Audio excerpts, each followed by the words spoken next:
Hello दोस्तों, मेरा नाम इमरान अहमद।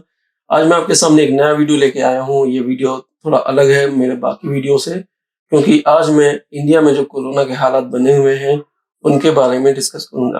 कोरोना के बारे में बहुत सारे वीडियोस चल रहे हैं, बहुत सारे डिस्कशन हो रहे हैं न्यूज़ चैनल्स पे, बहुत सारे वीडियोस ऑलरेडी हैं। लेकिन ये वीडियो मेरा मेन जो इसका पर्पज़ है वो ये है कि अभी जो सिचुएशन है उसमें हमें क्या करना चाहिए और आगे क्या हो सकता है उसके बारे में थोड़ा बताना। लेकिन आगे चलने से पहले मैं कुछ चीज़ें क्लियर करना चाहता हूँ जो कि आजकल डिस्कशन में बहुत ज़्यादा हैं।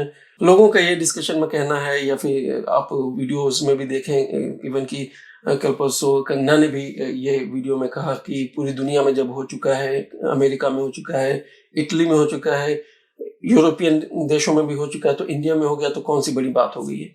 ये जो लॉजिक देते हैं कुछ लोग और फिर कहते हैं कि अगर हम यहाँ पे केसेस बढ़े हैं तो इसमें कोई बड़ी बात नहीं है, इसमें पैनिक करने की ज़रूरत नहीं है, तो कोई बाहर से आके हमको समझाए, इसकी कोई ज़रूरत नहीं है। लेकिन यहाँ पे मेन चीज़ जो है, लोग जिस चीज़ को चूक जाते हैं वो ये है कि जब पूरी दुनिया में कोरोना फर्स्ट वेव में फैला था, तो कोई भी तैयार नहीं था। ना यूएस तैयार था, ना इटली तैयार थे, ना इंडिया तैयार था, कोई भी तैयार नहीं था। इटली और यूएस में जो फैला है वो अचानक से फैला है। लोगों को पता भी नहीं था कि कोरोना होता क्या है, कैसी बीमारी है, उसके सिम्टम्स क्या हैं, इसको ठीक कैसे करना है, ये कैसे फैल रहा है, कुछ नहीं पता था। वो फैलता चला गया, लोगों ने उसको टीवीज़ पे देखा कि ये फैलता जा रहा है और ये बहुत ज़्यादा बड़ी बीमारी है, बहुत भयानक बीमारी है। हम लोग सड़कों पे मर रहे थे। यूएस में भी लगभग यही हाल था कि हॉस्पिटल्स भरे हुए थे। लेकिन वो केस था फर्स्ट वेव का, जब कोई नहीं जानता था कि कोरोना कितनी भयानक बीमारी है या इसको कैसे हैंडल करना है। यूएस का इंफ्रास्ट्रक्चर काफ़ी अच्छा है, फिर भी वो बढ़ते हुए केस को नहीं सँभाल पाया। क्यों? क्योंकि वो फर्स्ट वेव था, अचानक से हमला हुआ था कोरोना का। कोई तैयारी नहीं हो पाई थी कि इतनी बड़ी तादाद पे जो इन्फेक्शन फैल रहा है उसको कैसे रोका जाए या उसको कैसे सँभाला जाए। तो फर्स्ट वेव में जो महामारी हुई है या जितनी तबाही हुई है, उसको हम सेकेंड वेव की तबाही से कंपेयर नहीं कर सकते। सेकेंड वेव में आपको टाइम मिला है, सबको टाइम मिला है कि वो तैयारी कर लें। जो फर्स्ट वेव में जितनी भी दिक्कतें हुई थी वो अब कम हो गई है, वेव कम हो गई है, इन्फेक्शन कम हो रहा है। इस दौरान सेकेंड वेव की पूरी तैयारी कर लें। सेकेंड वेव में जिसने तैयारी नहीं करी वो ये कहे कि सारी दुनिया में फैल चुका है फर्स्ट वेव में, तो ये कंपैरिजन सही नहीं है, ये लॉजिक सही नहीं है। सेकेंड वेव में दुनिया में फैला है, लेकिन इतने पूरी दुनिया में त्राही नहीं हुई है, इतनी परेशान लोग नहीं हुए, ना यूएस में ना इटली में। तो फर्स्ट वेव में जितना भी अचानक से जो हमला हुआ था कोरोना में, जो तबाही हुई थी, उसका कंपेयर हम बड़ी आसानी से कर रहे हैं। सेकेंड वेव इंडिया में जो हुआ है वो सही नहीं है। फर्स्ट वेव का मसला अलग था, लोग तैयार बिल्कुल नहीं थे, पता ही नहीं था। सेकेंड वेव में ये कहना कि हम हर जगह हो रहा है, यहाँ पे हो गया, कौन सी बड़ी बात है, ये गलत है, ये लॉजिक ही गलत है। सेकेंड वेव में सबको पता था कि कोरोना है क्या, कैसे फैल रहा है, कैसे फैल सकता है, इसको रोका कैसे जा सकता है, इसके लिए क्या तैयारियां करनी चाहिए, वो बाकी सारे देशों ने करी। इसलिए जो सेकेंड वेव आई है बाकी देशों में, उसमें उनके जो मल्टीप्लायर था, वो जैसे मान लीजिए कि नीदरलैंड्स की बात कर लें, अगर नीदरलैंड्स में फर्स्ट वेव में बहुत ज़्यादा तबाही नहीं मची थी यहाँ, लेकिन फिर भी लोग डर गए थे उस वक्त। वही हर जगह था कि फर्स्ट वेव में हर कोई डर गया था। तो एग्जांपल ले लेते हैं नीदरलैंड्स का। नीदरलैंड्स में जहाँ पे मैं रहता हूँ, वहाँ पे जो पीक टाइम था फर्स्ट वेव का, उसमें 1000 पर डे ये इन्फेक्शन फैलता था, केसेस आते थे। और वो 1000 ही नीदरलैंड्स के लिए बहुत ज़्यादा था, क्योंकि यहाँ आबादी कम है। 1000 अगर हो रहा है पर डे तो वो बहुत ज़्यादा माना गया था नीदरलैंड्स के हिसाब से। लेकिन सेकेंड वेव में क्या हुआ? सेकेंड वेव में ये 10 टाइम्स ज़्यादा फैला, यानी हर दिन 10,000 से ज़्यादा केसेस आने लगे। लेकिन कोई परेशानी नहीं थी। क्यों? क्योंकि उस वक्त इंफ्रास्ट्रक्चर बन चुका था। तो सेकेंड वेव में पूरी इंफ्रास्ट्रक्चर तब तक बन चुका था या यूटिलाइज हो रहा था। फर्स्ट वेव में जो परेशानियां थी वो सेकेंड वेव में उतनी नहीं हुई, क्योंकि लोगों को पता था कि इसको हम टेस्ट कैसे करेंगे, कितनी आसानी से हम कर सकते हैं, इसको इतनी आबादी और इतने केसेस को हम कैसे हैंडल कर सकते हैं। उसके लिए जगह जगह पे पूरी गवर्नमेंट ने सेंटर्स बनाए थे और उसको बहुत अच्छे से हैंडल किया। केस बढ़े थे, 10 गुना ज़्यादा बढ़े थे, लेकिन कोई परेशानी त्राही त्राही वाली नहीं हुई थी। वही यूएस का भी हाल है। यूएस में भी बहुत ज़्यादा तेज केसेस हुए थे सेकेंड वेव में। इटली और यूरोप और यूके में भी हुए हैं, लेकिन ऐसी कोई परेशानी नहीं हुई थी जो कि अभी सेकेंड वेव में इंडिया में हुई। क्यों? क्योंकि इंडिया ने वो जो वक्त मिला था फर्स्ट और सेकेंड वेव के अंदर, उसको यूटिलाइज नहीं किया। उससे पहले मैं बता दूं कि इंडिया में पीक में जो होता था फर्स्ट वेव में वो 90,000 पर डे हो रहा था। मान लीजिए 1 लाख के हिसाब से अगर 10 टाइम्स नीदरलैंड्स में हो रहा था या यूरोप में हो रहा था तो 10 टाइम्स इंडिया में बनता है 1 लाख का 10 लाख। इंडिया में अभी सेकेंड वेव 10 लाख पे नहीं पहुंची, अल्लाह न करे कि पहुंचे भी। 4 लाख ही बहुत ज्यादा है, बहुत ज्यादा ही खतरनाक इस वक्त सिचुएशन है। 4 लाख से ही कम होता जाए। लेकिन पॉइंट ये है कि ये जो वक्त मिला था फर्स्ट वेव और सेकेंड वेव के बीच में, उसके बीच में पूरी दुनिया में जितने देश थे या अलग अलग जहां पे फर्स्ट वेव में मार पड़ी थी, उन देशों ने सेकेंड वेव के लिए पूरी तैयारी कर रखी थी। इंडिया में भी केस कम नहीं थे फर्स्ट वेव में। 1 लाख पर डे बहुत ज्यादा होता है किसी भी कंट्री के लिए। लेकिन क्या हमने सेकेंड वेव की तैयारी करी? क्या कुछ सीखा? इंडिया में पहली वेव में ही भी ये जो 1 लाख है वो कम माना जाता है, क्योंकि इंडिया की आबादी बहुत ज्यादा है। ऐसा अनुमान किया गया था कि यहाँ बहुत ज्यादा तेजी से फैलेगा ये कोरोना फर्स्ट वेव में ही, लेकिन नहीं हुआ। क्यों? क्योंकि इंडिया में जो वेव आई है फर्स्ट वेव वो देर से आई थी, लगभग 2 महीने के गैप से आई थी यूरोप और यूएस के। तो उन जो न्यूज आ रही थी, जो विजुअल्स आ रहे थे टीवी पे, उससे इंडिया के लोग काफी घबराए हुए थे और कोई नहीं चाहता था कि मेरे घर में कोरोना आए। तो हर कोई एहतियात बरत रहा था, हर कोई मास्क लगा रहा था। इंडिया में बहुत ज्यादा इसका एहतियात हो रहा था। फिर भी 1 लाख पर डे के केसेस हुए थे फर्स्ट वेव में। तो इंडिया में फर्स्ट वेव में ये काम आया लोगों को कि जो दुनिया भर में हालात हो रहे थे उससे इंडिया वाले डर गए थे और वो पूरा एहतमाम कर रहे थे। इसकी वजह से वो पीक 1 लाख से ज्यादा नहीं हो पाया और फिर वो नीचे गया। लेकिन जो कमी रह गई वो ये कि जैसे पूरी दुनिया वालों ने सेकेंड वेव या थर्ड वेव की तैयारी करना शुरू कर दी थी फर्स्ट वेव के बाद, जो मोहलत मिली थी, इंडिया में वो नहीं हुई। तो इंडिया में क्या कमी रह गई? उन्होंने कोई तैयारी नहीं करी। जो हो रहा था, जो कम हो गया, फिर उससे उन्होंने जश्न मनाना शुरू कर दिया कि हमने तो कोरोना को भगा दिया। और ये आमतौर पे आम लोगों से नहीं हुआ, क्योंकि आम लोग, नॉर्मल लोग बहुत ही ज्यादा एहतियात बरत रहे थे। ये हुआ हमारे लीडर्स की तरफ से।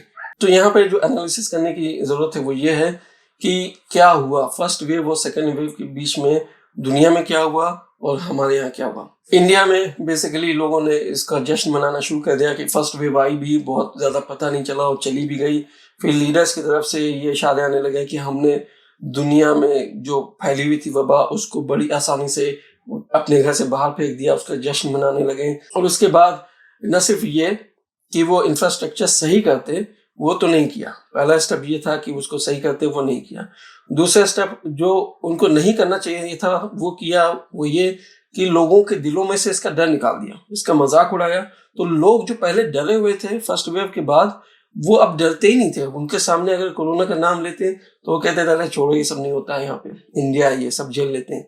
तो वो डर निकाल दिया गया। और कहाँ से निकला? वो शुरुआत हुई ऊपर से, हमारे लीडर्स से ही ये शुरुआत हुई। उन्होंने इसका मजाक उड़ाना शुरू किया और पूरी दुनिया को ये मैसेज देना शुरू किया कि इंडिया ने तो बहुत आसानी से कोरोना को मात दे दी। ये सेकंड स्टेप गलत था। फिर थर्ड स्टेप ये था कि जो लोग एहतियात बरत रहे थे, डर निकाल दिया, लेकिन फिर भी कुछ कुछ जो पढ़े लिखे लोग थे वो एहतियात बरत रहे थे, वो भी हटा दिया कि हम तो ऐसे ही भीड़ में जा रहे हैं और भीड़ को इकट्ठा होने दे रहे हैं। यहाँ तक कि बड़े बड़े लीडर भीड़ में जा रहे थे और उन्होंने ये पूरा डर निकाल दिया कि भीड़ में जाने से कुछ नहीं होता। तो लोगों ने उसको बहुत हल्के में लेना शुरू कर दिया। लोग आराम से मिलते जुलते थे, गैदरिंग करते थे और कोरोना का जो था वो मजाक बन के रह गया था। तो 3 चीजें गलत हुई। इंफ्रास्ट्रक्चर जो सही करना चाहिए था, उसको बनाना चाहिए था, वो नहीं बनाया गया। सेकंड, डर जो था वो डर निकाल दिया गया। थर्ड, जो रूल्स रेगुलेशंस मानने के लिए कह रहे थे या मनाया जा रहा था इंडिया में, उनकी भी धज्जियां उड़ा दी गई। तो ये 3 चीजों की वजह से कोरोना का मजाक उड़ा के, उसका डर निकाल के लोगों में कोरोना को पहुंचा दिया गया। जब ये शुरू हुआ, सेकेंड वेव जो आई, उसका प्रेडिक्शन पूरी दुनिया में था कि सेकेंड वेव आएगी, कैसे आएगी, कब आएगी, वो भी पता था। इंडिया वालों को भी पता था। कोई भी छोटा से छोटा एनालिस्ट जो है वो ट्रेंड देख के दुनिया में जितने भी देश हैं वहां पे क्या ट्रेंड चल रहा है, उससे ये एनालिसिस करके कंक्लूजन निकाल सकता था कि इंडिया में कब वेव आएगी।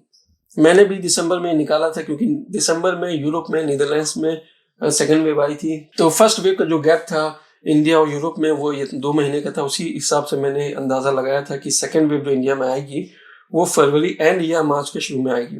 जो लगभग ये मेरा जो अनुमान था वो सही भी हुआ। मार्च एंड होते होते, अप्रैल के शुरू होते होते इंडिया में सेकेंड वेव बहुत ज्यादा तेजी से फैल चुकी थी। एक बार मैं फिर से बताता चलूं कि सेकेंड वेव में पूरी दुनिया में केसेस बढ़े हैं, 10 गुना, 8 गुना, 7 गुना। इंडिया में भी केस बढ़े हैं, 4 गुना ही बढ़ा है अभी। लेकिन फर्क क्या है कि उन्होंने तैयारी कर ली थी सेकेंड वेव की, हमने तैयारी नहीं करी और उसका मजाक उड़ाया। ये मेन डिफरेंस था, इसकी वजह से आज हम इस हालत में हैं।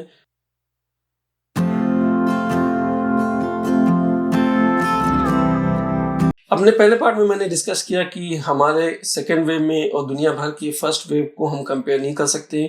दुनिया भर का जो सेकेंड वेव है और हमारा जो सेकेंड वेव है उसमें जमीन आसमान का फर्क है तैयारी को लेके। हम तैयार नहीं है, इसलिए बहुत ज्यादा त्राही त्राही मची हुई है पूरे इंडिया में। अब दूसरा पॉइंट मेरा इस बात पे है कि क्या इंडिया तैयारी कर भी सकता था या नहीं। लोग कहते हैं कि इंडिया का जो मेडिकल सिस्टम है या हेल्थ इंफ्रास्ट्रक्चर है वो इतना अच्छा नहीं है, वो हम इतनी जल्दी कम समय में 1 साल या 4 महीने या 6 महीने के वक्त में हम सही नहीं कर सकते। ये एक तरह का मिथ है, क्योंकि पूरी दुनिया में माना जाता है कि भले यूएस का, यूरोप का हेल्थ सिस्टम अच्छा हो, लेकिन इंडिया का हेल्थ सिस्टम कम नहीं है। इंडिया में बहुत अच्छे डॉक्टर्स हैं, अस्पताल हैं, जो फैसिलिटीज हैं प्राइवेट और जो गवर्नमेंट की वो बहुत ही अच्छी हैं। भले अच्छी ना हो लेकिन बहुत अच्छी तादाद में है। हमसे कमी क्या हुई है, वो ये हुई है कि हमने इस इंफ्रास्ट्रक्चर को जो भी रहा उसको सही से यूटिलाइज नहीं किया। दूसरा स्टेप ये था, इस इंफ्रास्ट्रक्चर को बढ़ाने के लिए हमें कोई नई बिल्डिंग, नया अस्पताल नहीं बनाना था। हमें सिर्फ इंफ्रास्ट्रक्चर टेम्पररी बेसिस के लिए कन्वर्ट करना था। हमारे पास जो भी इंफ्रास्ट्रक्चर मौजूद था उसको टेम्पररी बेसिस के लिए हेल्थ में कन्वर्ट करना था। जैसे कि आसपास का जो भी कम्युनिटी सेंटर हो या कोई स्कूल हो, बिल्डिंग हो, जहाँ पे लोग गैदर होते हैं आमतौर पे, कोरोना की वजह से नहीं हो रहे हैं, उस बिल्डिंग का यूटिलाइजेशन हम कर सकते थे हेल्थ इंफ्रास्ट्रक्चर को बनाने में। क्या बनाना था, सिर्फ टेस्टिंग करनी थी और वैक्सीनेशन के सेंटर बनाने थे। इंडिया में अभी चुनाव हुए और चुनाव कोई मामूली स्तर पे नहीं हुए, मतलब पूरे पूरे प्रदेश के हुए और कई जगह ब्लॉक्स के भी हुए, लेकिन वो इंडिया कर सकता था। क्यों? क्योंकि उसके लिए उनके पास लगन थी और उनका पूरा फोकस था उसमें। उसमें होता क्या है, सेंटर बनाए जाते हैं, लोग आते हैं और उम्मीद की जाती है कि हर कोई आके वोट करे। यही इंफ्रास्ट्रक्चर, और होता नहीं है कोई परमानेंट वोटिंग सेंटर नहीं होता, ये कन्वर्ट किया जाता है। तो जरूरत को देखते हुए जो हमारे पास जो ऑलरेडी एग्जिस्टिंग फैसिलिटीज हैं उनको ही हेल्थ इंफ्रास्ट्रक्चर में सिर्फ कन्वर्ट करना था और इसका इंतजाम करना था एक कमेटी या कोई एक ऑर्गेनाइजेशन छोटी सी बना के कि हम इसको कैसे रेगुलेट करेंगे। वो नहीं हुआ और ये कोई बहुत बड़ी बात नहीं है करने के लिए, जब हम चुनाव करा सकते हैं जहाँ पे हर आसपास के मतलब छोटे छोटे इलाकों में एक सेंटर हो सकता है, तो हर एक छोटे इलाके में एक टेस्टिंग सेंटर क्यों नहीं हो सकता? बहुत आराम से हो सकता था, लेकिन इसके ऊपर फोकस नहीं था। इसके ऊपर फोकस नहीं था, लोगों की जान बचाने का फोकस नहीं है, इस बीमारी से लड़ने का कोई फोकस नहीं है। इस वजह से हमने इंफ्रास्ट्रक्चर को बढ़ाया नहीं, जो हम बहुत आसानी से बढ़ा सकते थे। इसमें कोई बड़ी इन्वेस्टमेंट चाहिए ही नहीं थी। हमारे पास डॉक्टर भी बहुत अच्छे हैं और डॉक्टर्स भी अच्छी खासी तादाद में हैं और इस बीमारी के इलाज के लिए हमें बाकायदा डॉक्टर्स नहीं, नर्सेस जो मतलब टेस्टिंग के लिए ज़रूरत है या फिर देखभाल के लिए ज़रूरत है, उनकी ज़रूरत है। हमारे पास नर्सेज हैं, वॉलंटियर बेसिस पे काम करने वाले लोग भी हैं, एनजीओज भी हैं, बहुत सारी तादाद में हमारे पास यूथ भरा पड़ा हुआ है। हमने उनका यूटिलाइजेशन नहीं किया। इंफ्रास्ट्रक्चर हमें कोई बहुत बड़ा नहीं चाहिए था, हमें सिर्फ कन्वर्जन चाहिए था, हमें सिर्फ यूटिलाइजेशन करना था जो एग्जिस्टिंग इंफ्रास्ट्रक्चर है या एग्जिस्टिंग रिसोर्सेज है उनका। ये नहीं हुआ, कोई बड़ी बात नहीं थी, किया जा सकता था लेकिन किया नहीं गया क्योंकि फोकस नहीं था। ये था मेरा सेकंड पॉइंट।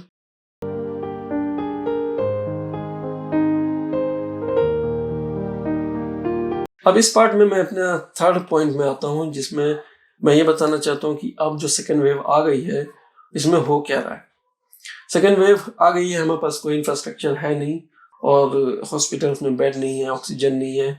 ये क्यों? क्योंकि जो लिमिटेड रिसोर्स है हमारे पास फैसिलिटी प्रोवाइड करने के लिए, उन पे अचानक से बहुत ज़्यादा भार आ गया। अगर ट्रेंड्स की माने तो सेकेंड वेव जो है वो एक्सपर्ट्स कहते हैं कि अभी और आगे जा सकती है, यानी 4 लाख से ज़्यादा भी जा सकती है, 10 लाख तक जा सकती है सेकेंड वेव में ही। लेकिन अगर उम्मीद है कि ऐसा ना हो, 4 लाख से ही अब ये नीचे जाना शुरू हो। उसके बाद ये नीचे जाएगी तो कैसे जाएगी, इसके लिए क्या किया जा सकता है? लोग कहते हैं कि वैक्सीन से हो पाएगा, लेकिन यहाँ ये समझना बहुत जरूरी है कि वैक्सीन फर्स्ट वेव में नहीं थी, लेकिन फिर भी फर्स्ट वेव नीचे गई। क्यों? क्योंकि लोगों का डिटर्मिनेशन था कि मुझे मेरे घर में कोरोना नहीं लाना है। उसके लिए उन्होंने break the chain rule apply किया था। वो बाहर नहीं निकलते थे, जाते थे तो पूरे एहतियात से जाते थे, फौरन घर आते थे तो हर तरह का एहतियात करते थे। वो ब्रेक द चेन का रूल अपना रहे थे। इस चेन को उन्होंने बढ़ने नहीं दिया था। वही एक मात्र रास्ता है अभी भी कि इस बढ़ते हुए तेज जो अभी ये सैलाब आया है, इसको रोका जा सकता है। उसमें पहला कदम यही है कि हमको अपने घर वालों को बचाना है। बाहर का कोरोना बाहर ही रखना, उसको घर में नहीं लाना है। ये पहला कदम है। दूसरा कदम है वैक्सीन को समझना। वैक्सीन जो है उससे आपके अंदर इम्यूनिटी आ जाएगी, लेकिन क्या हर एक को इम्यूनिटी मिल सकती है? सीधा आंसर है कि हाँ, लेकिन 10 साल के बाद। क्यों? क्योंकि अभी वैक्सीन इतनी तादाद में बन ही नहीं पा रही है, क्योंकि फार्मा कंपनीज का जो प्रोडक्शन है वो लिमिटेड है। एक साल में 10 करोड़, आबादी कितनी? 140 करोड़, लगभग 14 साल। मान लीजिए जो छोटे उम्र के लोग हैं उनको हटा दे, फिर भी 80 करोड़ तो आबादी बनती है किसी तरह से। 80 करोड़ 10 करोड़ पर ईयर, 20 करोड़ भी अगर इस प्रोडक्शन को बढ़ाएंगे, दुगना भी करेंगे, तब भी 4 साल। तो क्या 4 साल तक हम इसको झेलते रहेंगे? नहीं। अगर हमारे पास लिमिटेड रिसोर्स है और हमारे पास लोग ज्यादा हैं, उनको वैक्सीनेशन लगना है, तो हमारे पास कुछ स्ट्रेटेजी होनी चाहिए जो दुनिया भर में लोगों ने अपनाई है। वही मैं भी बता रहा हूँ, वही सामने रख रहा हूँ। आपको भी मेरे ख्याल से पता होगी, लेकिन एक बार फिर से बता रहा हूँ कि पहली प्रायोरिटी जो होनी चाहिए वो इस वैक्सीनेशन के लिए जो पहला हक होना चाहिए वो हेल्थ वर्कर्स का होना चाहिए। क्योंकि जब हेल्थ वर्कर्स को लगेगी ये वैक्सीनेशन, तो हमारा जो एग्जिस्टिंग इंफ्रास्ट्रक्चर अभी है हेल्थ का, वो और ज्यादा नहीं खराब होगा। वो कम से कम जिस लेवल पे वहां पे रुकेगा। तो सबसे प्रायोरिटी पे हेल्थ वर्कर्स को हमारे यहाँ वैक्सीनेशन लगनी चाहिए। उसके बाद जो सेकंड लेवल पे है वो जो क्रोनिक डिसीजेस वाले लोग हैं, उसमें जो 65 प्लस के लोग हैं वो, प्लस इसके अलावा जिनको क्रोनिक डिसीजेस हैं उनको भी लगनी चाहिए वैक्सीनेशन। इससे क्या हो रहा है कि हमारे पास लिमिटेड सप्लाई है और हम लिमिटेड पॉपुलेशन को ही वो वैक्सीन दे रहे हैं। इससे होगा क्या, हमारे यहाँ जो डेथ रेट है वो कम होगी, क्योंकि डेथ ज्यादा जो हो रही है लोगों में वो इन्हीं 2 कैटेगरीज की हो रही है, हेल्थ वर्कर्स की नहीं, लेकिन जो एजेड है या फिर जिनके कोई क्रोनिक डिसीज है उनकी हो रही है। अगर हम उनको ही पहले इम्यून कर ले तो फिर डेथ रेट जो है, रेशियो जो है वो कम होगा। जब वैक्सीन धीरे धीरे बढ़ेगी तो ये ग्रोथ रेट भी कम होगा। अभी हो क्या रहा है कि अभी एक्सपोनेंशियल ग्रोथ हो रही है। वैक्सीन से ग्रोथ रुकेगी नहीं, लेकिन एक्सपोनेंशियल ग्रोथ को कम किया जा सकता है। अगर अभी एक्सपोनेंशियल रेट 10 है, मान लीजिए कि एक आदमी को हो रहा है, वो 10 को फैला रहा है, 10 अगले 10 को फैला रहा है, तो इस तरह से 2 ही लेवल में 100 लोगों को हो गया। लेकिन अगर 3 लोगों को मान लीजिए वैक्सीन लग गई है, तो एक आदमी फिर 7 को, 10 में से 7 को ही पहुंचा पाएगा, बीमार कर पाएगा। फिर वो 7 आगे भी जो 10-10 है उनमें से भी 7-7 को ही, क्योंकि हर ग्रुप में 3 लोगों को लग चुकी है। तो जो 1-2 लेवल पे आप 100 लोगों को इन्फेक्शन हो रहा था, वहां इस केस में जहां पे 3-3 लोगों को लग गई वैक्सीन, उस केस में सिर्फ 49 लोगों को 2 लेवल में होगा, यानी हाफ से ज्यादा। हमने ग्रोथ रेट कम कर दी अगर हम सिर्फ 3 आउट ऑफ 10 को वैक्सीन दे पा रहे हैं। 3 आउट ऑफ 10 मीन्स 30%। अगर 30% भी हम अचीव कर लें, जो कि बाकी देशों का भी यही है कि 30 to 60% उनका टारगेट है कि वो पहले इस लेवल पे आ जाएंगे, तो ये एक्सपोनेंशियल ग्रोथ जो है वो रुकेगी। उसके बाद जो रेट होगी वो नॉर्मल रेट होगी, जिसको वो अकोमोडेट कर सकते हैं करंट हेल्थ सिस्टम में। तो फिर उसके बाद ये बड़े बड़े मेजर्स जो अभी उठाए जा रहे हैं, लॉकडाउन का या दूसरे जो मेजर्स हैं, वो फिर कम किए जा सकते हैं अगर 30 to 60% वैक्सीनेशन हो गई। तो हमको कोशिश ये करनी कि ये फर्स्ट 30 to 60% जो लगे वो ऐसे लोगों को लगे जिनका डेथ का जो है रिस्क वो ज्यादा है। वो ऐसे लोग हैं जो कि एजेड है या फिर जिनको क्रोनिक डिसीजेस है। होड़ ना लगाए कि मुझे भी लगे, कि मुझे भी लगे। ऐसे लोगों को प्रायोरिटी दें और उनको पहले लगवाएं, क्योंकि हमारे पास सप्लाई कम है वैक्सीन की। और ये फिर धीरे धीरे चल के अगले साल तीसरे साल में जाके जो नॉर्मल लोग हैं उनको लगेगी। तो वैक्सीन के यहाँ पे 2 पर्पस मुझे समझाना था। ये है तो हर एक के लिए, लेकिन हर एक के लिए अभी नहीं है। ग्रुप करना है, प्रायोरिटाइज करना है, मतलब कैटेगराइज करना है कि फर्स्ट लेवल कौन है, सेकंड लेवल कौन है, फिर थर्ड लेवल जो सबके लिए है वो कौन है। तो हमें ग्रुप वाइज जाना है और कई सालों में ये जाके कंप्लीट हो पाएगा। और जब हम पहला ही 2 केस सॉल्व कर लेंगे तो हम बहुत ज़्यादा रिलीफ में आ जाएंगे, क्योंकि उससे एक्सपोनेंशियल रेट जो है वो कम होगा और डेथ रेट भी उसमें कम होगी। अब यहाँ पे मैं अगली बात ये कहना चाहता हूँ कि ये सेकेंड वेव है, इसमें ही लोगों की जो हालत हुई है पूरे इंडिया में बहुत ज़्यादा ख़राब हो चुकी है। लोग बहुत ज़्यादा डिप्रेशन में चले गए हैं। उसकी वजह अचानक से ये जो सेकेंड वेव, जो मतलब सोचा भी नहीं था इतनी तेज़ी से आएगा, वो आ गया। लेकिन ये आखिरी नहीं है।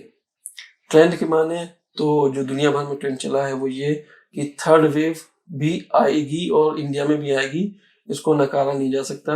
ना आए तो अच्छी बात है, लेकिन जो ट्रेंड बताता है वो ये है कि थर्ड वेव भी आएगी। वो कब आ सकती है? ये सेकेंड वेव जब हाफ पे पहुंचेगी। अभी मान लीजिए 4 इसका पीक है, 4 लाख का डेली के केसेस आ रहे हैं, इसका पीक है। अगर ये 2 लाख या 1.5 लाख पे पहुंचेगी, प्रोबेबिलिटी है कि तब थर्ड वेव शुरू होगी, और वो थर्ड वेव सेकेंड वेव के बराबर या उससे भी ज्यादा जा सकती। तो ये वेव को आखिरी वेव ना समझे के बाद भी वेव्स आए, तो उसके लिए खुद को और अपने आप को तैयार रखें और 2 रूल अपनाएं कि ब्रेक द चेन, आप इसको बढ़ने ना दें, फैलने ना दें। और दूसरा ये कि जो वैक्सीनेशन है उसको प्रायोरिटी बेसिस पे कैटेगराइज करके लगने दें। थर्ड वेव कब आ सकती है? मैंने बताया कि जब सेकेंड वेव 50% पे जाएगी तब।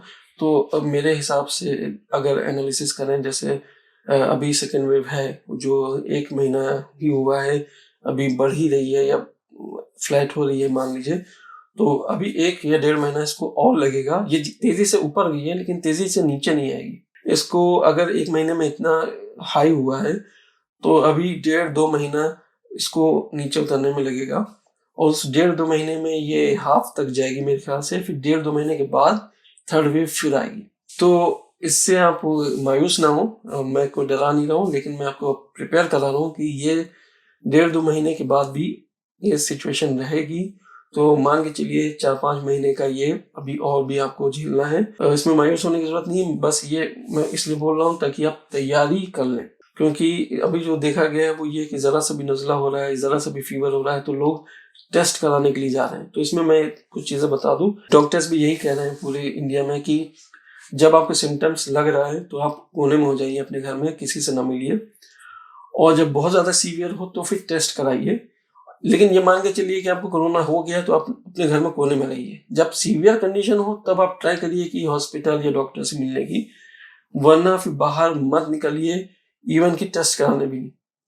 क्यों? क्योंकि इंडिया में जो टेस्ट हो रहा है, जो हम सुन रहे हैं वो ये है कि टेस्ट सेंटर पे लोग 50 सैकड़ों लोग हैं लाइन लगाए, उसमें जिनको डाउट है वो ज़्यादा है, जिनको हुआ है वो कम है। तो जो डाउट वाले भी जा रहे हैं उनको भी हो जा रहा है। तो ऐसी जगह पे बिल्कुल ना जाएं। जो गाइडलाइन यहाँ के हिसाब से, बाहर देशों के हिसाब से मैं आपको बताऊं कि इंडिया में क्या होना चाहिए, वो ये कि अगर आप कहीं पे भी जा रहे हैं, मान लीजिए टेस्ट कराने भी जा रहे हैं या किसी मजबूरी के तहत आप खाना वाना लेने कहीं बाहर जा रहे हैं, तो जहाँ 10 आदमी से ज़्यादा आपको लोग दिखें, आप वहाँ जाइए नहीं, आप वापस आ जाइए। यहाँ तक कि अगर वैक्सीन के लिए भी लगाना है आपको और वहाँ पे आप देखें कि 10 लोग लगे हैं लाइन में, तो आप वापस आ जाइए, कहिए कि मुझे अगली डेट दें। क्योंकि 10 लोगों के एक साथ एक जगह पर होने से बहुत ज़्यादा चांसेस है कि ये डिसीज फिर रुकेगी नहीं, ये बढ़ती जाएगी। आपको 10 लोगों से ज़्यादा कहीं पे भी इकट्ठा नहीं होना है किसी भी इमरजेंसी में। तो इवन कि अगर आपको टेस्ट कराना है, बहुत लग रही है, आपको नहीं कंफर्म है और वहाँ पे टेस्ट सेंटर पे जा रहे हैं, वहाँ पे 10 से ज़्यादा लोग हैं, मान लीजिए वो फॉलो कर भी रहे हैं रूल, लेकिन 10 से ज़्यादा लोग हैं, तो आप वापस आ जाइए। ये बहुत बड़ी एहतियात बता रहा हूँ क्योंकि लोग इस वक्त ये एहतियात नहीं कर रहे हैं। टेस्ट कराने के लिए, वैक्सीनेशन के लिए अगर नहीं भी मिल रही तो लोग इकट्ठा हो जा रहे हैं कि मुझे वैक्सीन दो, मुझे वैक्सीन दो, और 50 लोग 100 लोग इकट्ठा एक साथ हैं। तो ऐसा मत करें। 10 से ज़्यादा कहीं पे भी भीड़ दिखे किसी भी जगह पे तो आप वापस आ जाइए। वो काम दोबारा अगले दिन या बाद में करिए जब आपको कंफर्म हो कि इस वक्त इस जगह पे कम लोग होंगे, तभी जाइए, वरना मत जाइए बाहर। और जब वापस आइए तो वो एहतमाम कर लीजिए हाथ पांव धोने का, ताकि जो अगर किसी वजह से बाहर लग गया हो तो अंदर घर के लोगों को ना मिले। दूसरा ये कि घर के लोगों का जो बुजुर्ग हैं उनका एहतमाम रखें, क्योंकि उनको अगर आप डिसीज किसी तरह से दे देंगे अपने जरिए तो फिर उनके लिए बहुत मुश्किल हो जाएगा, बहुत रिस्की हो जाएगा। तो उनका एहतमाम करें कि वो आपसे बहुत जितना आपसे हो सके हैं प्यार मोहब्बत से और इज्जत के साथ आप उनसे जितना भी कम टच में रहें, आप उनको सेफ कर पाएंगे। तो इसमें मैंने ये बताया कि थर्ड वेव आ सकती है, लेकिन उसके लिए हम क्या कर सकते हैं अपने लेवल पे।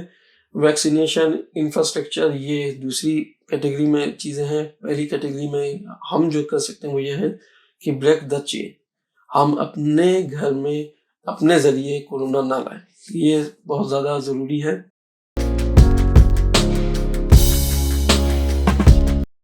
एक और बात जो मुझे लगती है कि बहुत ज़्यादा इम्पोर्टेंट है वो ये है कि इस वक्त पिछले कोरोना से लेकर अभी भी जो हालात बन रहे हैं पूरे देश में वो ये कि जो मिडिल क्लास या लोअर क्लास के लोग हैं वो बहुत ज़्यादा फाइनेंशियल क्राइसिस की तरफ जा रहे हैं। और ये अभी हाल फिलहाल का नहीं, मतलब आगे भी चल सकता है कई महीनों कई सालों तक। तो मेरी गुजारिश है उन लोगों से कि जो लोग फाइनेंशियली स्ट्रांग है उनसे ये गुजारिश है, उम्मीद भी है कि वो ऐसा करते हों, लेकिन गुजारिश अगर नहीं करते हैं कि आसपास के लोगों को देखें और जिनकी आपको लगता है कि इनको कुछ ज़रूरत है तो उनकी ज़रूरत को पूरा करें जितना डिस्टेंस बना के। लेकिन अगर कुछ दिक्कत दिख रही है आपको आसपास तो फाइनेंशियली अगर आप किसी की हेल्प कर सकते हैं तो इस वक्त ज़रूर करें, क्योंकि ये बीमारी जो है वो एक वक्ती बीमारी है। इसके बाद हम सब एक दूसरे के काम आने वाले हैं। और इसमें बहुत बड़ा पॉइंट ये भी है कि हम तब तक सेफ नहीं है जब तक पूरी दुनिया सेफ नहीं है। अगर किसी वजह से कोई एक इंसान भी सेफ नहीं है तब तक पूरी दुनिया सेफ नहीं है। ये एक एग्जांपल कोरोना ने हमको समझा दिया है कि जब तक सारी दुनिया सेफ नहीं होगी हम सेफ नहीं होंगे। तो हमारा फर्ज बनता है कि हम एक दूसरे को सेफ करने की कोशिश करें। वो मेरी उम्मीद है कि आप कर भी रहे होंगे, लेकिन अगर नहीं कर रहे हैं तो इसके लिए थोड़ा सोचें और करने की कोशिश करें। Thank you.